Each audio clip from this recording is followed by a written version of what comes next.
This is Pretty Much Pop, a culture podcast quipping in the spaces between media events. Today we're talking about film riffing, featuring our special guest, Mary Jo Pehl, who's done this sort of thing for Mystery Science Theater 3000 and its various offshoots. I'm Mark Linsenmeyer, left out of the robot roll call because I seem perfectly human. I'm Erica Spires, and I will heretofore call it Mystery Science Theater 3000 because now we have enough time. We don't need to shorten anything anymore. And I'm Brian Hurt. And in preparing for this podcast, now I actually don't know which one of my favorite movies are actually better riffed. It's kind of an existential crisis, but we'll talk through it today. Now, before we bring out Mary Jo, let's just have a little initial discussion here. Just what is film riffing for folks that have never actually heard of this? How would you describe this? I'd say you're taking a property that already exists, and just like you would with friends, when you're watching a really terrible horror film and everybody's a little bit nervous and they're having a little fun and they just start making things up to make yourself laugh or to make commentary on the things that aren't so great about the movie or things that really surprise you. And these guys have, with Rifftrax, they've been doing it at a professional level rather than just for fun, right? Is that how you guys would describe it? Right, they're funnier than your friends are. Unless these people are actually your friends. And yeah, they have made a business out of making us crack up, saying out loud and thinking of those funny jokes that are funnier than your own jokes. The running commentary, often going over dialogue. Right. So I feel like most people have heard of Mystery Science Theater 3000 who were alive, conscious in the 90s when that was going on, or maybe you're familiar with the new Netflix version. I think it's very normal to think that that's just a show, not a form. But no, there are multiple groups of people doing this. Mary Jo participated in several of them. She'll tell us about that.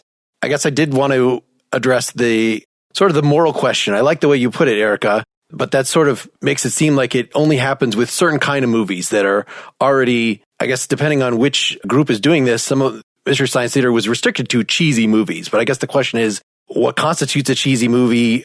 Is it one that is intentionally unpretentious? In other words, they would not mind being made fun of in this way? Because that actually seems kind of the exception. What do you think? That depends who you ask, right? Moral's an awfully big word to attach to that, Mark. I mean, is it a little disrespectful to be talking over someone else's work of art? And even if it's campy, the people who made it probably took it pretty seriously. At the same time, the Rocky Horror, right, has this whole culture built on talking over that movie at certain times in order to enhance it. So I think those people who are offended by this form should definitely stay away from it and just leave it for those of us who know what's good.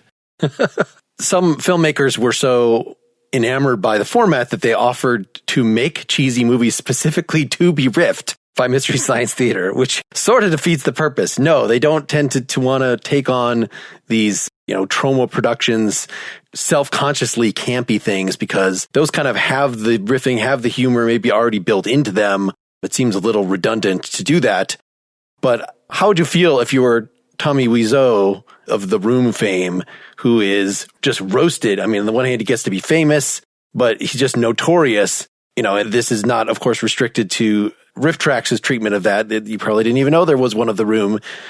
But there have been, just like Ed Wood, a whole film making fun of him and, a whole industry coming out of that. Yeah, it's weird. If you have seen the movie Ed Wood and you know how seriously he took that, then it really makes you think differently. Originally, I was thinking when we talk about Mystery Science Theater 3000 in particular, they were watching a lot of terrible B movies from the 1950s and 60s.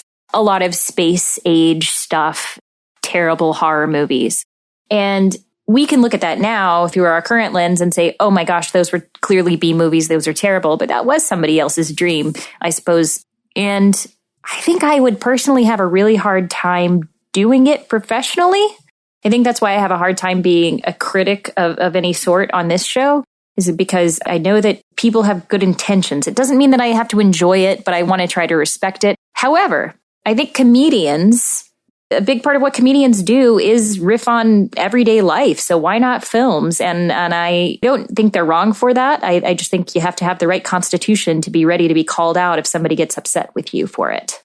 I guess the extension of that is, can you enjoy a film that is riffed that you actually enjoy without the riffing as well? that there's something. I've had folks that I've talked to who are suspicious of this genre say, okay, I understand if there's this really old film and it really, nobody would even watch it if it wasn't in this format because it's so bad. But if it's something like a Star Wars movie or a Star Trek movie or the number of other action things that Rifftrax has covered, is there a conflict if you are somebody who actually enjoys those movies, but yet feels that it's okay to talk over them and point out everything that's wrong with them and all that? I think may have some ideas about riffing is our fabulous guest, who we've spoken way too long without talking to. So we should bring her into this discussion. Welcome, Mary Jo. Thank you. How you guys? Doing good. Thank you for being here. Oh, my pleasure. And where are we speaking to you from? Minneapolis. Okay, that was the wrong way to ask the question, but you answered it the right way. Yeah, no, I was just going to say, I don't know where you guys are. I think you're in Wisconsin. Yes. I'm in Minnesota, if that was the question. I'm in Minneapolis. Yeah, I can see ya. I can almost see your house from here.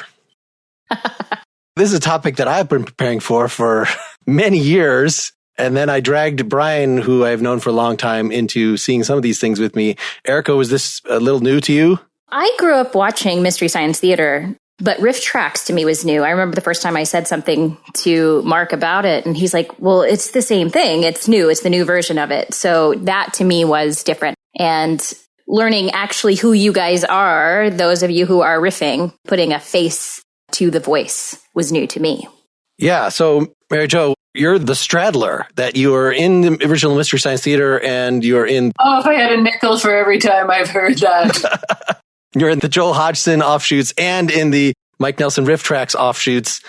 Do you just get along with everyone? Can you give us a little sort of introduction of like where you're at with this thing? Were you out of it and then you got sucked back in? Or would that make me a utility player maybe? So Rifftrax started way back when, and not long after that, Joel decided he wanted to do a live show with Cinematic Titanic, and that was Trace Beaulieu, Frank Conniff, myself, and Josh Weinstein and Joel. So we toured for several years doing a live version of it. And then after that wrapped up, I did a couple of Rifftrax, maybe 2 with Mike and 1 with Bill Corbett in the meantime. And then a few years after Cinematic Titanic wrapped up, Bridget approached me and asked if I would like to team up with her as part of an offshoot for Rifftrax called Rifftrax Presents. Which I guess technically is sort of anybody else they want to have under the brand, but now it's mostly you two. Yeah. And which of these formats, well, let me ask it this way. Is there one that you just have a greater comfort with, or you think is kind of the best way to be funny, or each has sort of their own thing? And boy, I almost said MST3K and Erica would have gotten mad at me.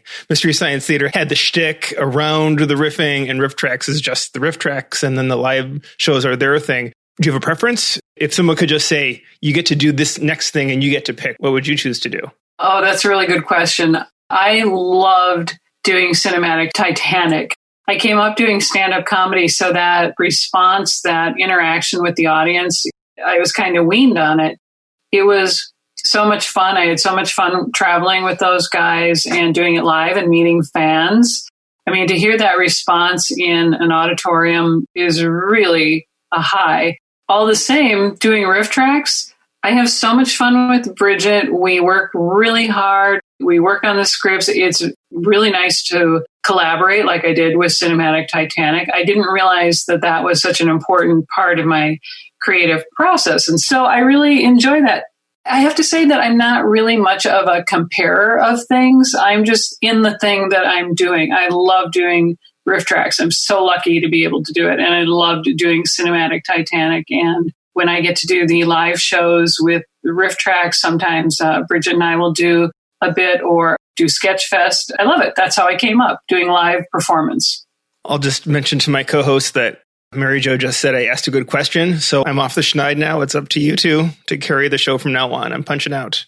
As a stand-up, it's not like there's one, Lenny Bruce, and everybody's just imitating, you're one of those Lenny Bruce imitators. Like, stand-up or other art forms do not get centered around one property in this way. Are we going to get to the point where it's not implicitly or explicitly MST3K branded, that this actually becomes a portable art form? Have you sought out other people doing this kind of thing? I was looking around YouTube myself. There are several, but they all seem to be MST3K fans. Are you saying that it will be a standalone thing without being able to trace its provenance to MST? That's what I'm wondering, whether we're going to have to wait like 50 years for that original origin story to be lost, or whether this is just going to be something that stands or falls with the group of you when you die. Oh, no, I already think it's headed in that direction. I think more and more, less and less people are getting away from whence it was born. I guess I've heard more of these things when I'm just looking around YouTube, like on video games. And I think the idea of actually scripting it may be unique to your lineage, people that are directly influenced by that. But of course, just rolling some media, and especially a video game that you can kind of control the pace of it, but even films, and then talking over it, like that should be the most natural thing in the world. Like there are DVD commentary tracks, there were everywhere. Yeah, and there's a Woody Allen film, and there's another film that definitely you see that Mystery Science Theater was not the first to do that idea. People have been talking back at the screen forever and ever. I think Mystery Science Theater just capitalized on it and managed to package it right at a time when people were ready to embrace that idea. Well, it's right around that time of the 90s, right? So everything was weird right then. Like we had weird music videos and weird music and weird TV, and it was a bridge into what we have now in a way. But I think the world was open in a certain way, as we've seen with some of the musicians we've had on here, for something a little bit different. And how smart you guys were, or, the founders were, to pick something which is probably, I don't know how much it costs to get the rights to show any of these old films, but it couldn't have been that expensive, I would assume, because they're B movies from, long ago. That's how it started, right? Yeah, and I couldn't give you actual dollar amounts, but I know that was part of the charm and part of the saleability of this show was that it was so cheap to produce. I'll try not to fawn over Mary Jo as I say this, but Mark, I think one of the reasons this hasn't been quite so portable is that anything that involves comedy is really hard to do in a way that isn't, if it's not great, it's just terrible. And, you could do drama poorly and it's watchable, but people who try to riff and fail, you don't want to be there. You should leave some things to the professionals. And I think this might be one of them. Well, I think you're talking about the YouTube videos where you see quite a few groups doing it. I wonder if, and this is not to cast aspersions on anyone, I'm all for people pursuing their creative outlets, their humor outlets. But I think the thing about Mystery Science Theater, Rifftrax, Cinematic Titanic, and all the other iterations is that it appears easier than it is. And I have worked with Master Pancake Theater in Austin, Texas many times, and those are guys who can do it off the top of their head. There is some preparation. They are wickedly funny. They are wickedly sharp. They have an audience that loves them, and rightly so. And I think they're an exception where it's not strictly off the cuff, but they're just on top of it. And there are a lot of groups, I think, like I'm saying, it's not as easy as it looks. Bridget and I spent hours and hours and hours on a script. I know Mike, Kevin, and Bill do too. Cinematic Titanic, we worked so hard on those scripts. And then we made it look like it was off the cuff because we know how to work with each other. We can riff off each other. No, I think that's great. That was something I was really surprised at. I just figured it was all improv all the time. And it's easy to strike gold, I think, once, or catch lightning in a bottle, whatever you want to say. Like, you might have a great riff one time, but to continue doing that over and over as an improv would be really, really difficult. So do you come from a background where you feel more comfortable scripting something for yourself? Oh, yeah, I'm terrible. As witnessed in this conversation, I'm not very good on my feet. I really get up in my head too much and just start overthinking things. So once something is scripted for me, at least I have a roadmap, whether it's doing stand-up or Rifftrax or whatever it is, then I can deviate from that if I'm so inclined or I can feel the energy. And am I right that the first pass at this is probably, I guess I heard with Cinematic Titanic, you guys, there are 5 of you and you're all around the country, that you're watching the film and kind of okay, at 5 seconds in, and then, writing on a piece of paper, or there's some sort of electronic document or something that then these things get combined and then you workshop them together, as opposed to turning on a recording device and taking as many passes as you need. Oh, which is what we did in Mystery Science Theater. We watched it all together in the writing room and somebody took notes. But Cinematic Titanic, we were all in different locales.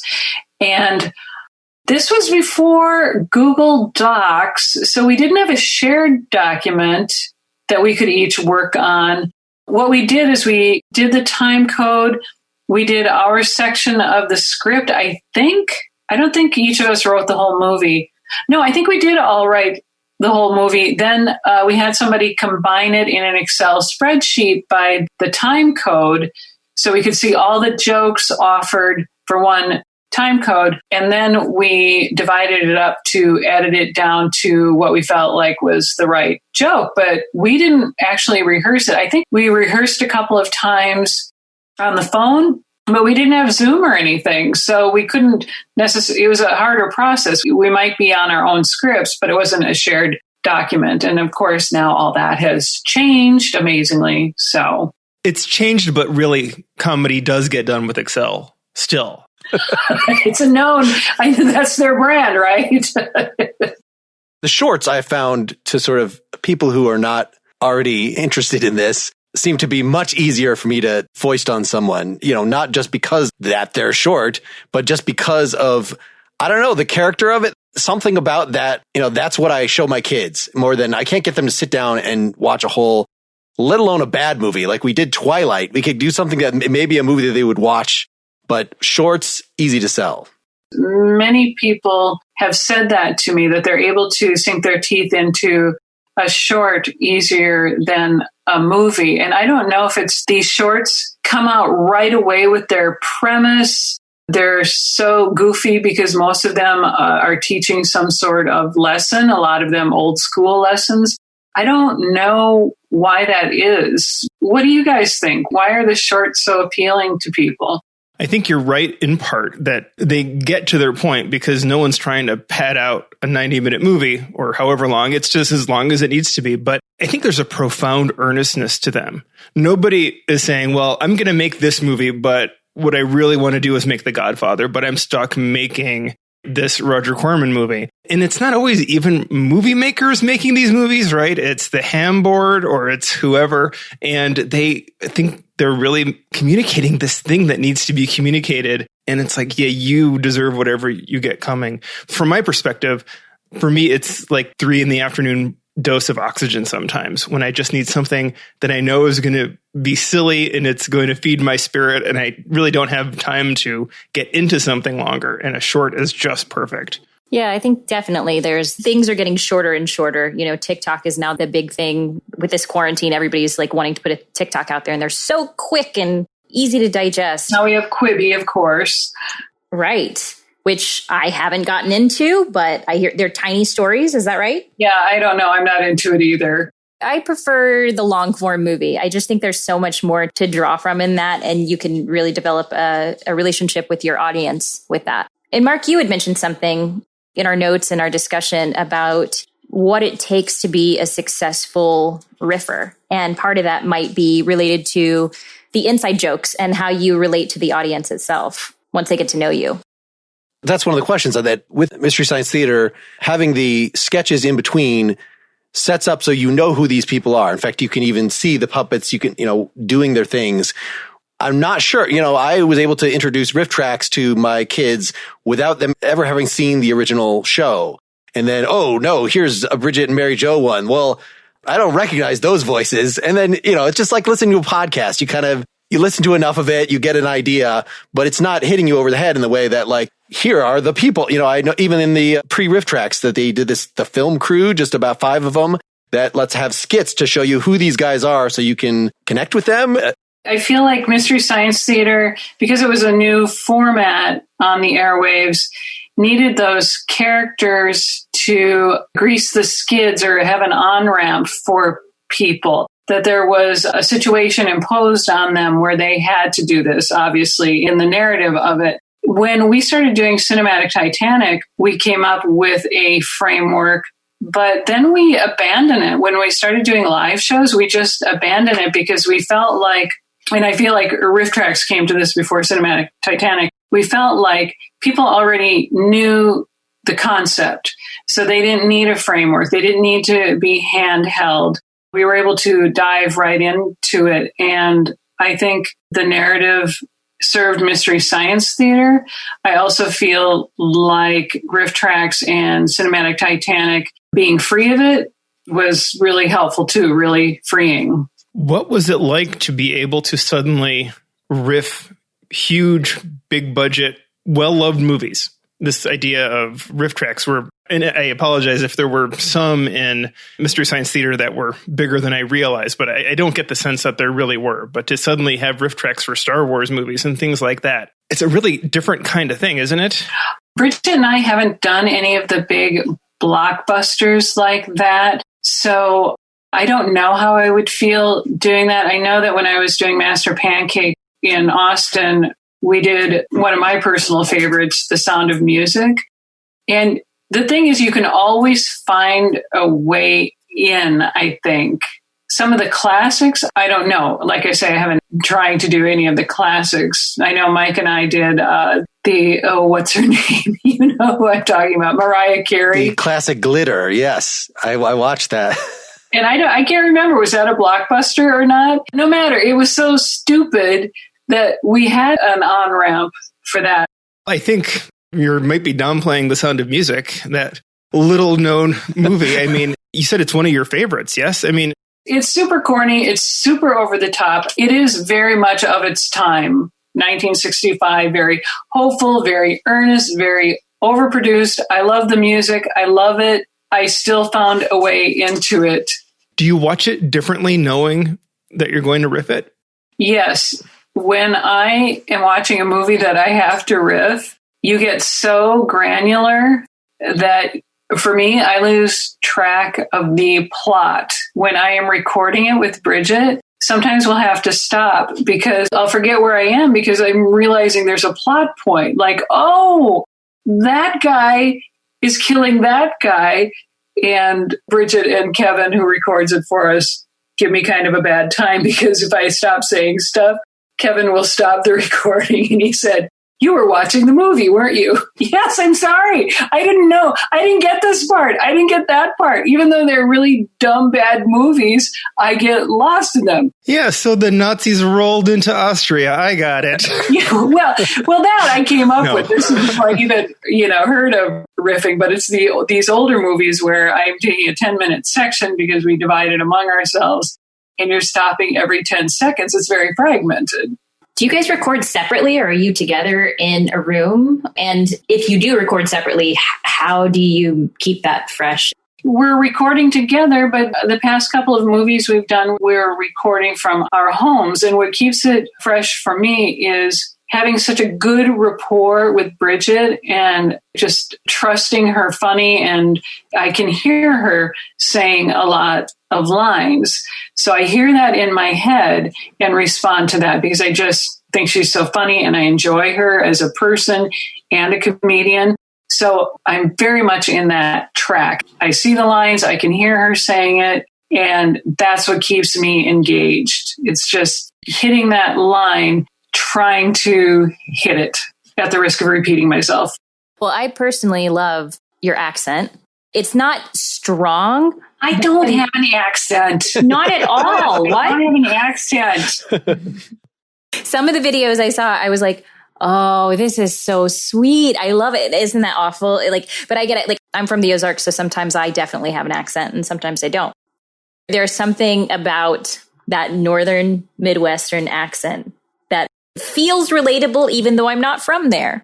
I try to standardize whatever accent I have. And it makes me laugh because when I was in 4th or 5th grade, I used to watch Father Knows Best. And the wife had a very patrician accent.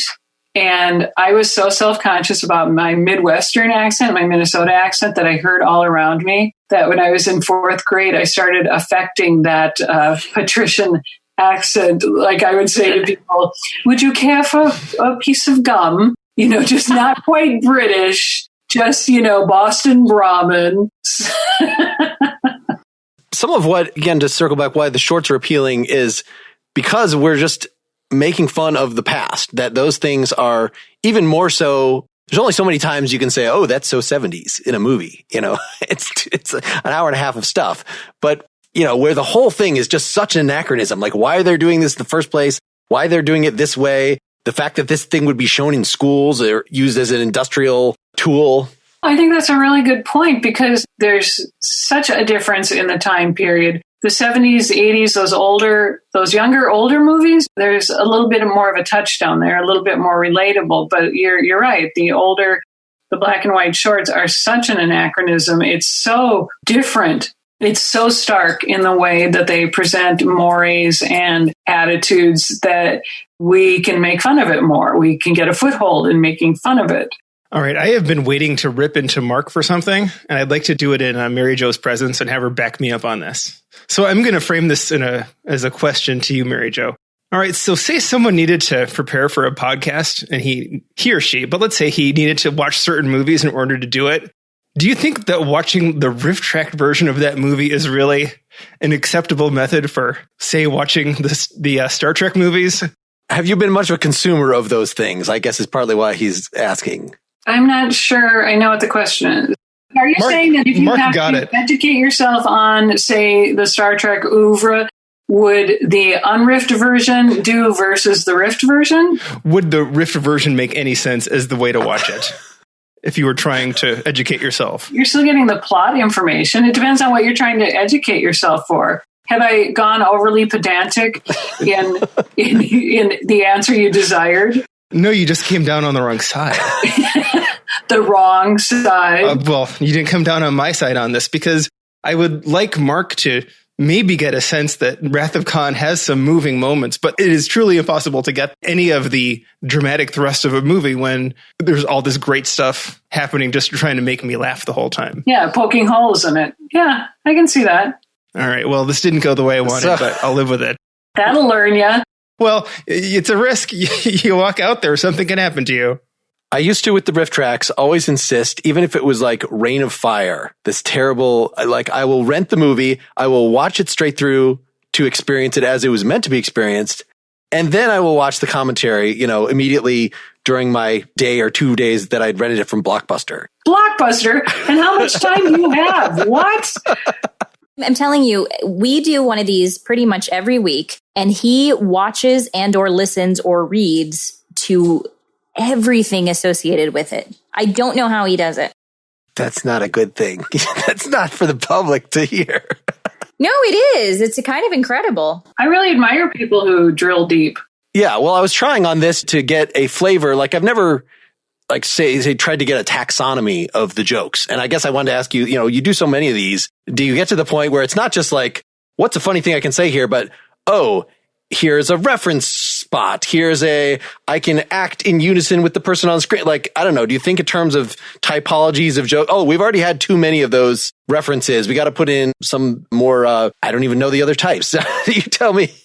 Oh, yeah, to a degree. I think it's more instinctual. But when we go back over it, we are aware of if we've made similar jokes in that particular movie or if it's a running pattern in all our movies. So we try to be super aware of that. And each moment, it's hard to say. I don't know that we could break it down because, like I say, it is instinctual. What is it calling for? What is the most visual thing? We try to put ourselves in the shoes of the viewer. What are they going to connect with? What the person is saying, what the dialogue is, or what the visual is? Sometimes we want to point out a visual. I don't know if I'm answering your question, but there is no standard for how we write the jokes. It's what it calls for. We go back and we say we've done this a lot. We've done a lot of TED Talk jokes, so let's back off those. That makes sense to me. But one thing I have a question about is, are there certain standards that you set for yourselves of like, this is going beyond the line? Particularly, this made me think about it. There's a New Yorker article. It's by Tad Friend called Color Commentary. And Joel had said, he's the creator, you can sell an audience on snark, but they'll get tired of it. Our idea was always just that we are the perfect companions to watch a bad movie with. And I think that's a kinder way to put it. And to me, that doesn't necessarily mean we're going to make fun of it and poke nasty holes in it the whole time. It means that we're going to have a good time and have fun with it. Are there certain standards that you guys have set for yourselves to keep it like a friendly jab, or no? It's one joke at a time. There are a lot of jokes we did on Mystery Science Theater that I think back about and I realize, oh, that was unnecessarily harsh. That was really taking a pot shot at someone. That was punching down. Now, I think we're much more sensitive to it. I think my mindset has always been that we are teasing the movie. And a lot of them are, you could have a whole forum on this. A lot of them are bad enough where you can sort of rib them. I sound like I'm 90. A lot of them are very earnest. And that's why a lot of movies that are deliberately bad don't work, because they have to have some earnestness to them. If they're too self-aware, that doesn't really work. The word snarky came into use several years after Mystery Science Theater started, if I remember, or common usage. And it always kind of bothered me because I never felt like we were snarky. I felt like we were your companions for the movie. I mean, I was a movie buff since I was 5 or 6, and a lot of these movies I didn't realize were so bad. There was just something off about them, like, oh, people believed this? So that was a really interesting piece of it as I started doing Mystery Science Theater. Oh, this is bad. I'm not the only one who didn't get it. I do see distinct ideologies kind of coming through across the various iterations in terms of how mean you can get and what the purpose is. That if, we're just being companions for the movie, right? The Joel perspective, then the riffs don't have to come that fast. It could be pretty leisurely. I recall what really got me into Mystery Science Theater, maybe by the 3rd season or something, is just this Zen-like state that you had to put yourself in. You really had to concentrate to hear what was actually being said, often with terrible sound in the movie. And you're only going to get 70% of the jokes maximum. There are all these references to things, I blame Frank, I think, but definitely you had some folks on there with an encyclopedic knowledge of film, that were making these references to things from the 1940s. And okay, maybe I'll stop and look that up. Or That's even within the Rifftrax thing that you and Bridget have established this new, more interacting with each other as friends. And, oh, I'm really afraid that the person on screen will mess up her dress. Like these kind of comments that the others could not make, partly just for gender reasons. Yeah. Oh, that's interesting. Yeah. I think both Bridget and I have more of an empathic touch in putting ourselves in the actor's shoes or the character's shoes. So we really play on that a lot. And that is really how Bridget and I are. And that's where a lot of our comedy comes from. Yeah, I guess any sort of thoughts about how just developing that chemistry of what is the pacing going to be? I actually found a site that went through all the old Mystery Science Theater episodes, and this guy counted up how many riffs per minute so that you could look for any given episode. There's a spreadsheet. People are crazy. Excel. I told you, it's all Excel. How do people have all that time? I mean, I ask that as a person who just binge watched all 6 seasons of Bosch. So I guess I shouldn't be surprised. That is just fascinating to me that someone drilled that deep and was that specific. That is really interesting to me. So you haven't computed your riffs per minute. This person that didn't, I'm not going to extend. I think it's these people that just see that MST3K was a discrete series of seasons and this is all they get. So I'll just rewatch one every once in a while. And, it just becomes something where you've seen the Catalina Caper 5 times or whatever. I have never gotten to that point. I rewatched a few for this time.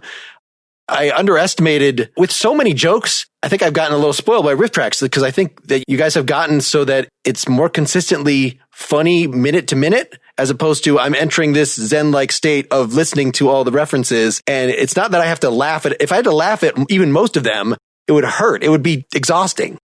Interesting. Yeah. I know that when I first started at Mystery Science Theater, I was so intent. I mean, Mike and Kevin and Trace and Frank were all so incredibly smart. I felt like I really needed to keep up. So I think I went overboard in making references and not jokes.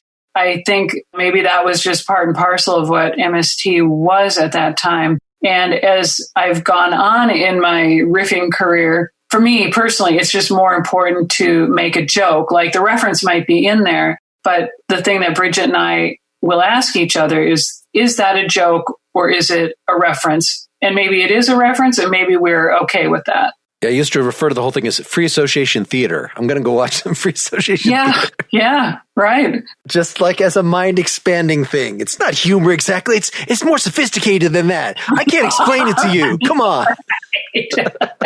Yeah, if I had to make a conjecture, I'd say that I am more of a fan of hearing fewer jokes rather than a lot, because then I can get more involved in the plot and then the jokes become funnier when they do happen. Whoa, that is very valuable to hear, because one of the things that I struggle with in Bridget's and my writing process is if there's even a beat, I have this impulse to fill it with a joke. And one of the guidelines we're trying to work by is to not have to fill every space with a joke. I'm compulsive that way because I want to keep the energy going. And that is the thing that I keep having to learn.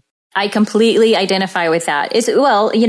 You're a woman who has to work twice as hard as the men, right? That's just how it is. So you always want to be prepared. And I recently got some feedback from my brother because we're co-teaching a class together. And he goes, you don't have to talk the whole time. You can ask them questions. And I was like, oh God, you're right. I just feel like I have to fill it because that's my job. You have to do the song and dance to make sure everything's okay and everybody's listening and it's all up to you. Not to project or anything, but... I mean, yeah. But I do find that I laugh more if I then get reinvested in the show and then I get pulled back out by something that strikes me as funny. And we do want to hear the plot points.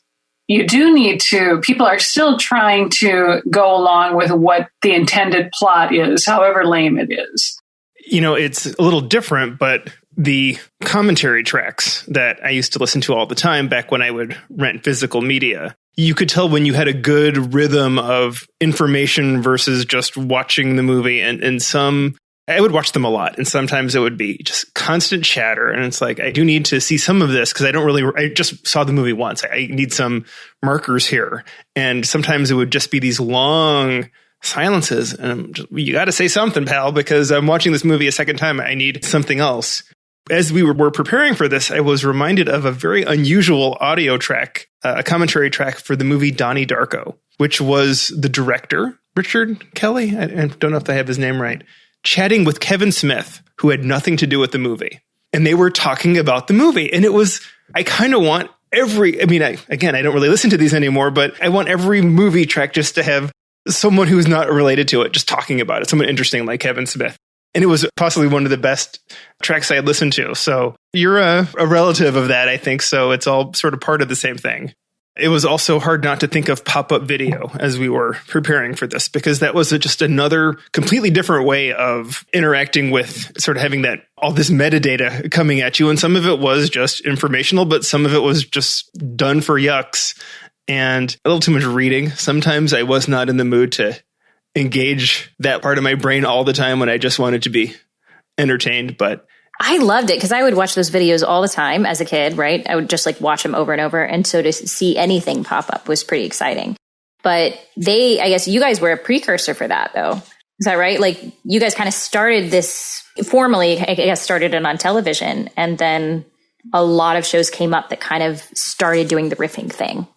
Pop-up video was taking it to a different format, doing it something that you had to read and not hear. But I think so, that it kind of started a wave, I guess. It's a double-edged sword, I think, that nothing now cannot be commented on. Everything has to be. And I say that as a person who makes her living at it, who it's basically her career. I have to remember that I can just watch something. I can just take the information as offered, and I don't always have to be putting forth my opinion, even if it is a little joke between lines. Has an MST3K episode been MST3K'd? Like another set of robots commenting on? I don't know. I thought that's what Joel did with a live show last week or so, where they riffed an already riffed movie. I didn't follow it. So it was on top of so I don't know. I can answer this. It was a season 1 episode. So the riffs were less dense. And then the new cast, who were the same robots, but different people doing them, were alongside. So, just like a live out of their little Zoom windows or whatever they were using to create this. And so they would just occasionally comment on the things that the previous casts were saying, more often just filling in the gaps because there were, a lot of room left in those season 1 ones. It was a little hard to follow that just because of the different volume levels, and it wasn't, it was a live event. So there was a little things on top of other things in a way that probably wouldn't have been there otherwise. A lot going on. Seems like you're pretty careful not to talk too much over the dialogue because you want people to follow it. Yeah, and it sounds very cluttered, and people don't know whether to track the joke, or sometimes we do talk over dialogue if it's something really heinous and we haven't been able to edit it. So we'll talk over what is being said or the ideas being put forth. I would think for a well-known movie, the rules would be a little different in what you could talk over, with the idea that everyone knows what's happening here. Especially if it's highly visual, like when Bridget and I did Gravity, there's a lot of dead space and it's all visual. So there's plenty of room to talk and people see what's going on. The premise. That's right. You have done big time Hollywood blockbusters, at least that one, right? Okay. Yeah. I guess that's what I was saying before, that I used to just make, strictly, I will not watch something with a riff if it's a real movie as opposed to something I just would never heard of until I've seen it first. But now I've completely broken that if it's something that I just don't care that much about. So like watching all the Twilight movies, like that's how I'm watching them with my kids because I kind of want to have seen the Twilight movies. So Glitter, the ones that you've done, Showgirls, were perfect for that. Like, probably best to see the Twilight oeuvre with, if I do say so myself, on behalf of my colleagues. There's no way that I'm going to watch those 50 Shades of Grey or something unless they have commentary on them. I'm not sitting through that. But then again, you would have to sit through it, 9 times? How many times do you have to? Oh, well, at Mystery Science Theater, it was 6 or 7 times. With Rifftrax, since we're each working individual sections on our own, it's hours and hours and hours. Like I say, I can be intimately familiar with a 10-minute section. Then when I'm watching the whole thing, I'm completely mind blown. I didn't know that was happening. So he's that guy? Earlier this week, just to see how difficult it would be, I downloaded a public domain short, a 10-minute thing, and I wrote riffs about half of it just to see, are these any good? Can I do this? I didn't record it. I don't know that I'm going to actually finish it. I don't think it was good enough. But I just wanted to see what that challenge would involve. Interesting, yeah.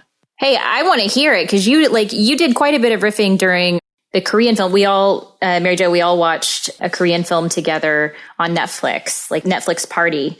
And Brian and Mark were pretty good with it, I gotta say. What was the name of it? It was called Lucid Dreams. Lucid Dreams. It's a little different because it was subtitled. So we didn't really have to worry that much about talking while someone was having dialogue because it was on screen. Right. But it was a good one. So actually, you might want to look at it because it was actually pretty decent to riff on, I think. I'd be curious. Absolutely. It's like this filmmaker's homage to Inception, and it just wasn't great. And it was kind of amazing. Understatement. Yeah. Not great. Are you trying to pick movies that at least are bad in a way that you can tease them, but are not going to actually just torture you? Like, I would think that some of the ones that were actually done with MST, you're not going to do another Danger Red Zone Cuba or what, one of those just miserable to watch, terrible sound. No, look, a lot of them, we got what we could on our budget. We kind of took what we could get. And if we could find a decent print, pretty much anything was fair game. That was a lot of the challenge. Did you have anything else to plug?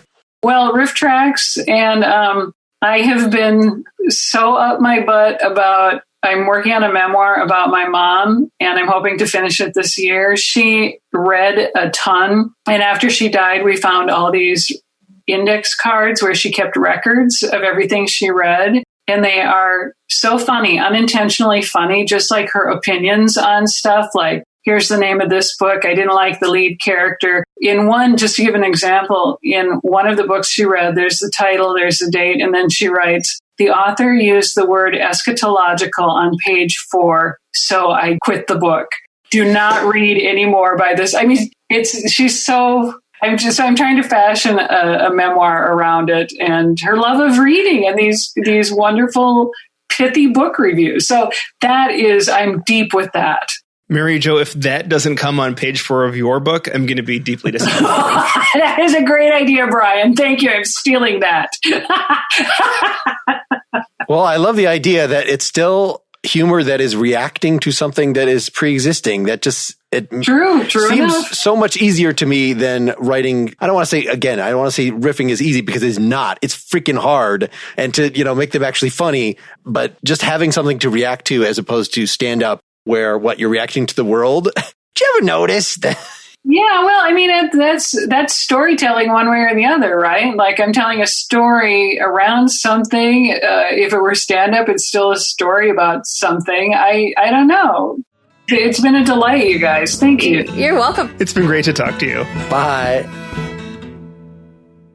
Get more Pretty Much Pop at prettymuchpop.com. Get bonus content for every episode at patreon.com/prettymuchpop. Pretty Much Pop is part of the Partially Examined Life podcast network, and it's also presented by openculture.com.